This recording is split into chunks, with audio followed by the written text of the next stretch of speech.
আসসালামু আলাইকুম, নমস্কার। এইটা যে পথটা দেখতেছেন সেটা হলো আমাদের রামনগর ঋষিপাড়া। গেছে শেখ হাসিনার আমল থেকে শুনতেছি এই রাস্তাটা নাকি পাস হয়েছে। মানে পিচ ঢালাই দিয়ে অনেক কিছু করার চিন্তাভাবনা ছিল, কিন্তু এখনও যে রাস্তার বেহাল অবস্থা, মানুষ ভালো মতো পার হতে পারে না, যাইতে পারে না। আর সামনে যে ব্রিজ আছে, অনেক ভয়ানক একটা জায়গা। এখানে মানুষ ভালো মতো চলতেও পারে না। দেখেন, এখানে ভালো মতো চলতেও পারে না, আর গাড়ি ঘোড়া তো আরও রিস্ক নিয়ে চলাফেরা করে। আর এখানে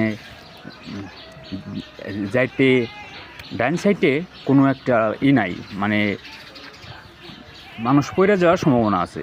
তো এই মতো অবস্থায় আমাদের যে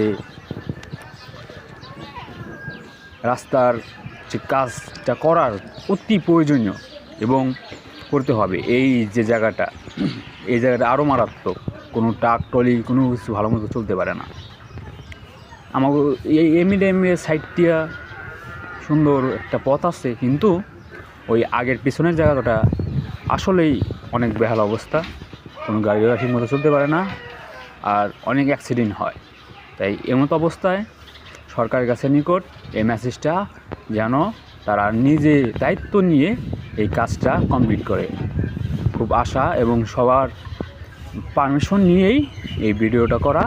আপনারা ভাইরাল করে দেন এই জায়গার ভিডিওটা, রামনগর ঋষিপাড়া, যাতে সবাই সুখে শান্তিতে গাড়ি ঘোড়া এবং মানুষজন শান্তিতে বাঁচতে পারে। সেই জন্য কর্তৃপক্ষকে সবিনয় এবং সুন্দরভাবে রাস্তা করার অনুমতি চাচ্ছি। তাই আশা করি ফল পাবো। এখানে আরও এক বৈশাখী মেলা হয়। এই বৈশাখী মেলাটা অনেক গুরুত্বপূর্ণ, সুন্দর। এই অবস্থা থেকে পূজাটাও ভালো মতো করতে পারতেছি। বৈশাখ মাসে যে বৈশাখী পূজা করি, যে বাইরের নাচ আমরা করে থাকি, সেটা ভালো মতো হয় না। ধন্যবাদ সবাইকে, নমস্কার।